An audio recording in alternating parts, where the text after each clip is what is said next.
Assalamualaikum warahmatullahi wabarakatuh. Kami dari FRI 21, di sini kami akan menjelaskan final report. Yang dimana FRI 21 ini beranggotakan saya sendiri, Insan Ditya Pambudi, Muhammad Iqbal Romdani, dan Fauzan Farel Muhammad. Boleh dilanjut? Oke, jadi berikut adalah gambaran bisnis PT 2000 Manufacturing.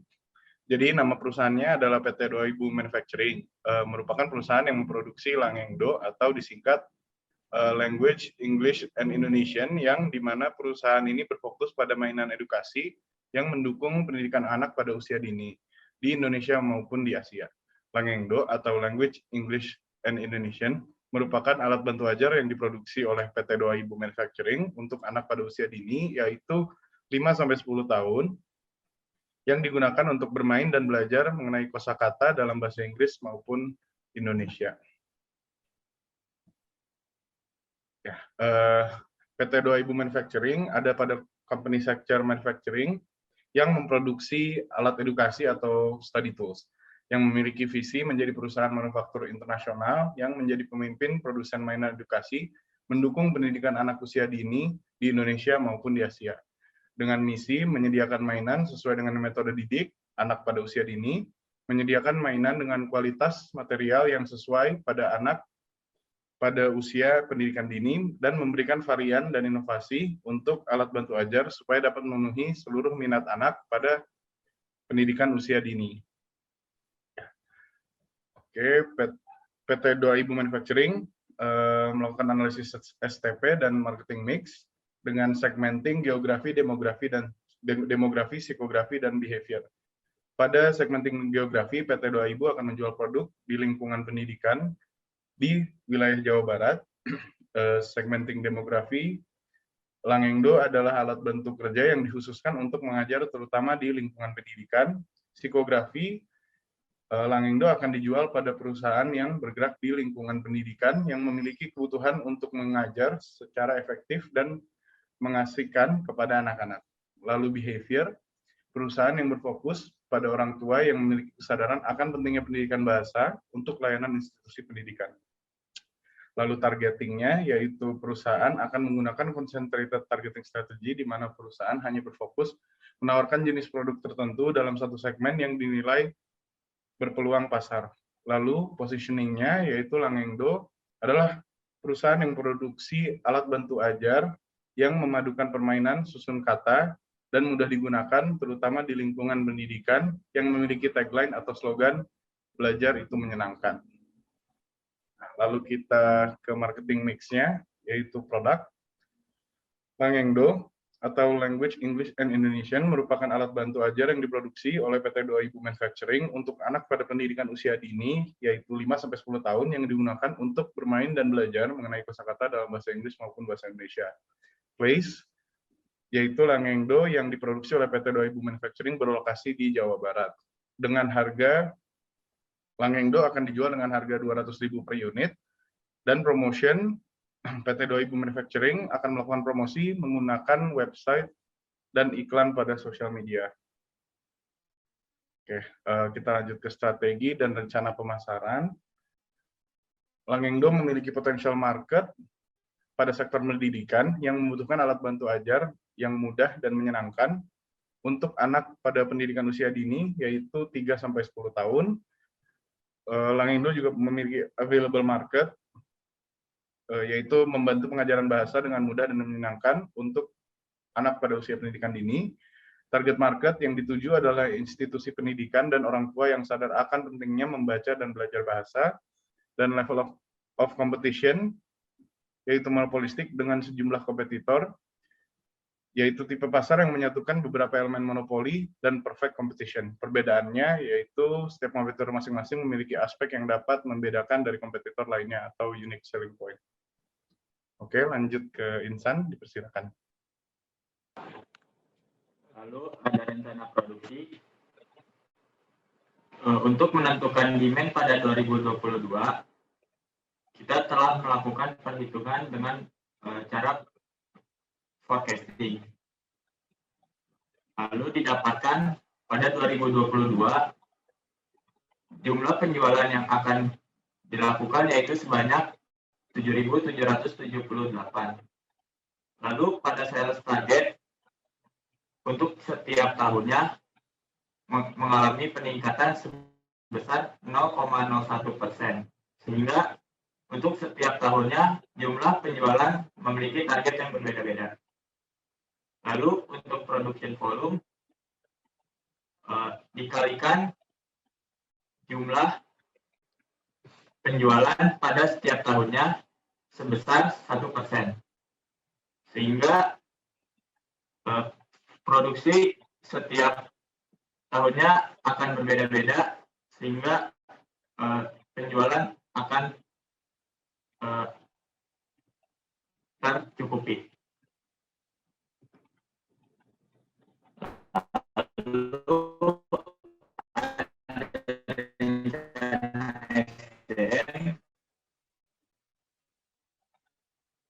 SDM adalah jumlah pekerja yang dibutuhkan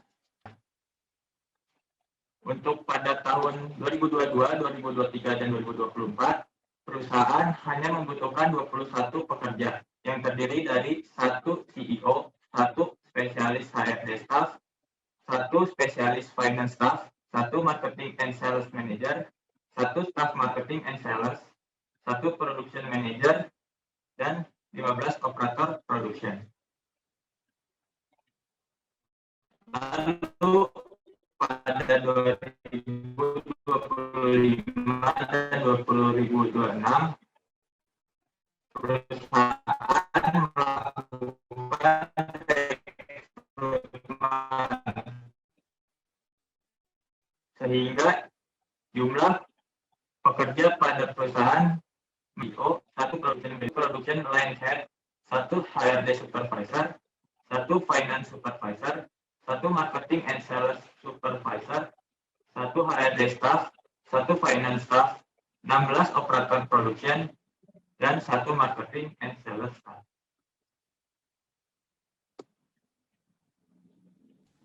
Nah, lalu di sini ada proyeksi keuangan yang dimana dibagi menjadi dua, yaitu funds requirement dan source of fund. Nah, funds requirement sendiri adalah pengaturan keuangan yang diperlukan untuk setiap departemen yang menjadi perhatian bisnis, yang dimana perhatian bisnis itu sangat kompleks dan membutuhkan keputusan yang cermat. Nah, dan kuantum keuangan itu mungkin tergantung pada sifat dan situasi urusan bisnis. Lalu sedangkan source of fund adalah sumber keuangan yang dimana cara untuk memobilisasi berbagai istilah keuangan untuk usaha yang dijalankan, yang dimana perusahaan yang sudah ada atau yang baru membutuhkan jumlah keuangan untuk memenuhi kebutuhan jangka panjang dan jangka pendek seperti pembelian aktiva tetap, pembangunan gedung perkantoran, pembelian bahan baku, dan kebutuhan sehari-hari pengeluaran. Nah, di sini bisa dilihat untuk funds requirement sendiri, total project cost atau TPC itu berisikan fixed investment, working capital, initiation cost, dan trademark cost. Lalu jumlah dari funds requirement sendiri yaitu adalah 1.325.526.216 rupiah. Lalu di sini ada source of fund, yang dimana source of fund itu terbagi menjadi dua, yaitu owner equity dan bank loan. Lalu ada accumulation 80% dan 20%, yang dimana akumulasi ini berdasarkan peraturan yang sudah ada dari pemerintah. Lalu di sini terdapat total biayanya yaitu 1.325.526.216 rupiah. Boleh dilanjut? Lalu di sini ada analisis kelayakan, yang dimana analisis kelayakan menurut Kasmir dan Jafar yaitu adalah suatu kegiatan yang mempelajari tentang suatu usaha yang ingin dijalankan, yang dimana untuk menentukan layak atau tidaknya usaha tersebut. Sebuah kelayakan menurut Umar tahun 2005 merupakan penelitian tentang rencana bisnis yang tidak hanya menganalisis apakah sebuah bisnis tersebut layak atau tidak, tetapi juga bila dijalankan secara teratur agar dapat mencapai hasil yang maksimal, keuntungan untuk waktu yang tidak ditentukan. Lalu di sini ada NPV. Nah, NPV atau Net Present Value adalah selisih antara nilai arus kas yang masuk dengan nilai arus kas keluar pada sebuah periode waktu. Nah, lalu berdasarkan perhitungan NPV dapat dinyatakan bahwa sebuah perusahaan memungkinkan untuk menjalani proses bisnis karena estimasi aliran kas di masa depan pada angka NPV pada tahun 2025 di mana nilai NPV lebih dari 0 dengan jumlah 1.608.507.878 rupiah. Berarti belum, maaf. Lalu berdasarkan hasil perhitungan PBP dapat dinyatakan bahwa perusahaan PT Dowa Ibu Manufacturing membutuhkan 2,14 tahun untuk membayar pengeluaran modal awal pada periode pertama. Lalu berdasarkan perhitungan BEP dapat dinyatakan bahwa perusahaan layak atau feasible pada angka 0,8 yang dibulatkan menjadi 1,0. Boleh dilanjut? Nah, IRR. IRR atau Internal Rate of Return adalah tingkat bunga modal yang mencerminkan tingkat kontrol yang menyeimbangkan nilai input saat ini dengan output saat ini. Sebuah proyek akan menjadi dianggap layak jika nilai IRR lebih besar dari MARR atau Minimum Attractive Rate of Return.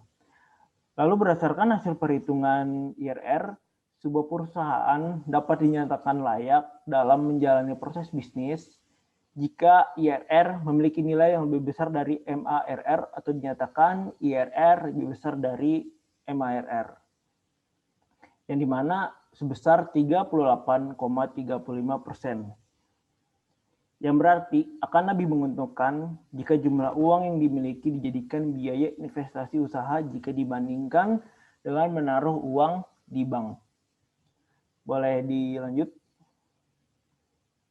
Nah, di sini ada BCR atau Benefit Cost Ratio adalah metode yang digunakan untuk tahap evaluasi perencanaan investasi sebagai tambahan analisis validasi hasil evaluasi menurut Pavelis tahun 1971. Nah, berdasarkan perhitungan sebuah perusahaan dapat dinilai layak atau feasible jika BCR lebih besar dari 0 berdasarkan hasil perhitungan BCR 1,17 yang dimana dapat diartikan bahwa proyek memiliki keuntungan yang lebih besar dibanding dengan biaya. Boleh dilanjut? Lalu di sini ada jarak antar supplier dengan kandidat lokasi. Di sini kita menghitung jarak menggunakan aplikasi yang bernama ArcGIS. Untuk suppliernya sendiri kita terbagi menjadi 3, yaitu ada Toko Mebel Jaya, CV Unggul Perkasa, dan Putrajaya Kayu yang dimana masing-masing lokasi berlokasi pada 2 di Jawa Barat dan 1 lagi di Bekasi. Bisa dilihat di sini Toko Mebel Jaya jarak ke PT Dowa Ibu Manufacturing A yaitu 1,8 km, ke B 129,5 km, ke C 26,4 km. Lalu dari CV Unggul Perkasa ke PT Dowa Ibu Manufacturing A yaitu sebesar 3,1 km, 130,8 km, dan 27,7 km. Boleh dilanjut? Nah, di sini ada supplier Putrajaya Kayu ke PT Dowa Ibu Manufacturing A sebesar 6,6 km, ke B 127,7 km, sedangkan ke C yaitu 25 km. Boleh dilanjut? Nah, di sini kita memilih lokasi dengan faktor rating. Nah, faktornya sendiri itu terbagi menjadi 2, yaitu ada kuantitatif dan kualitatif. Yang dimana kuantitatif itu sendiri ada UMK, land cost, availability land, Toko Mebel Jaya, CV Unggul Prakasa, Putrajaya Kayu yang dimana itu supplier. Lalu ada faktor kualitatif yaitu higher quality, transportation access, natural disaster, dan potential market. Nah, lalu berdasarkan hasil perhitungan yang didapatkan yaitu adalah Kota Bandung, dikarenakan hasil perhitungannya lebih besar dibandingkan yang lain. Boleh dilanjut?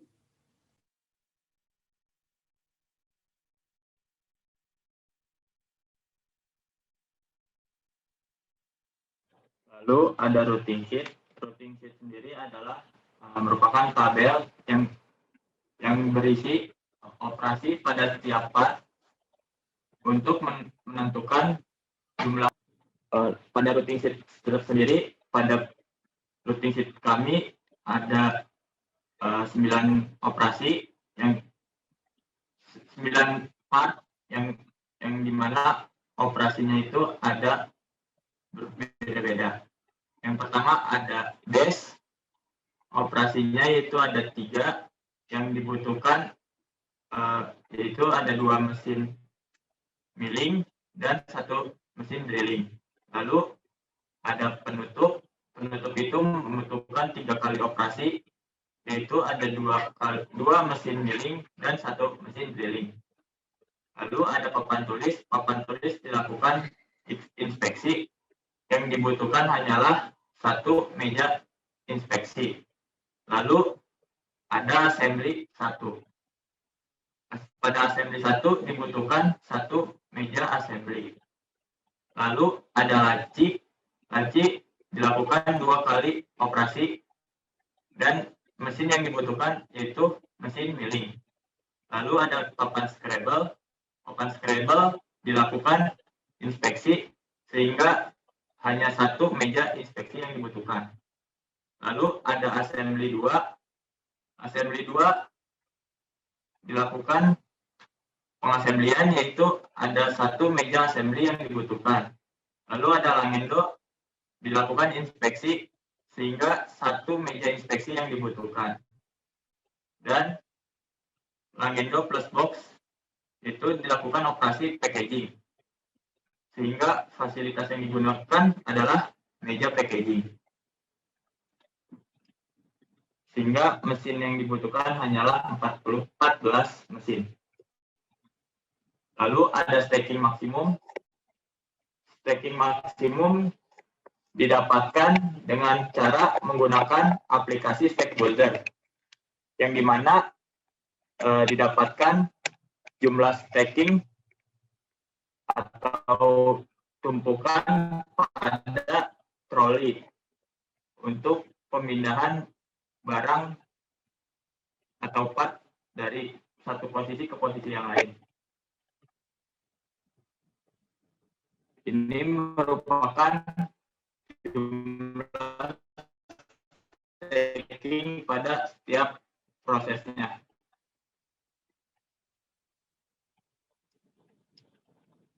Lalu ada MAE terpilih. Yang dilakukan oleh perusahaan kami adalah sebanyak 41, sehingga kita faktorkan dulu, yaitu 41, yaitu ada 2 faktor, yaitu 1 dan 41.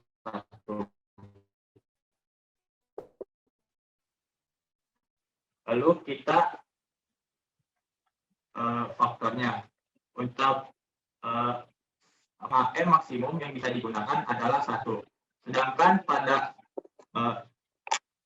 total produksi dengan 41, maksimum MHE yang didapatkan yaitu 2.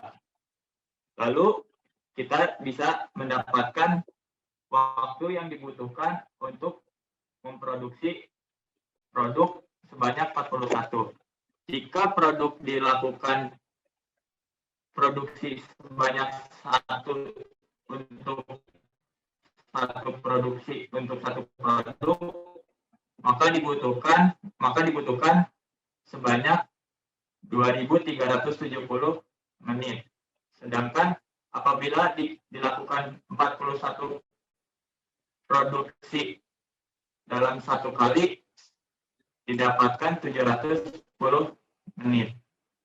Maka yang dipilih adalah MHE 2 dengan unit lot. Lalu ada jumlah frekuensi pengangkatan untuk masing-masing proses. Untuk penghitungan frekuensi, yaitu dengan cara total unit yang dipersiapkan dibagi dengan maksimum sehingga frekuensi yang didapatkan untuk setiap partnya sebanyak 1. Bisa dilanjutkan.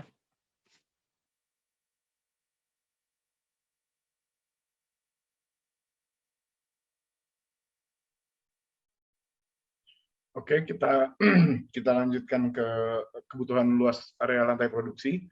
Dari A sampai N adalah kebutuhan lantai produksi untuk workstation, terus area receiving, area GBBU, GBBP, warehouse, dan shipping. Total area yang dibutuhkan untuk area lantai produksi adalah 456 meter persegi. Oke, bisa dilanjutkan ke from to chart. Ya, dari di from to chart ini didapatkan bahwa masing-masing biaya yang dibutuhkan pada masing-masing workstation dari area receiving yaitu tidak ada, area GBBU 12.448, area GBBP 13.942, workstation A, workstation B, workstation C sampai ke workstation N, lalu area warehouse, lalu shipping, di total menjadi 390.878. Oke, lalu berikut adalah initial layout setelah ARC. Pada inisial O, fasilitas masjid memerlukan total length 8 meter dan total lebar 10 meter yang memerlukan area 80 meter persegi. Kode P, inisial P, toilet, membutuhkan total panjang 6 meter dan total lebar 6 meter dengan total area 36 meter persegi. Post security, employee parking, kantin, office dan production floor yang di total yaitu 1045 meter persegi. Oke. Kita lanjut ke video final layout.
Sekian dari kami, mohon maaf jika ada kesalahan. Terima kasih.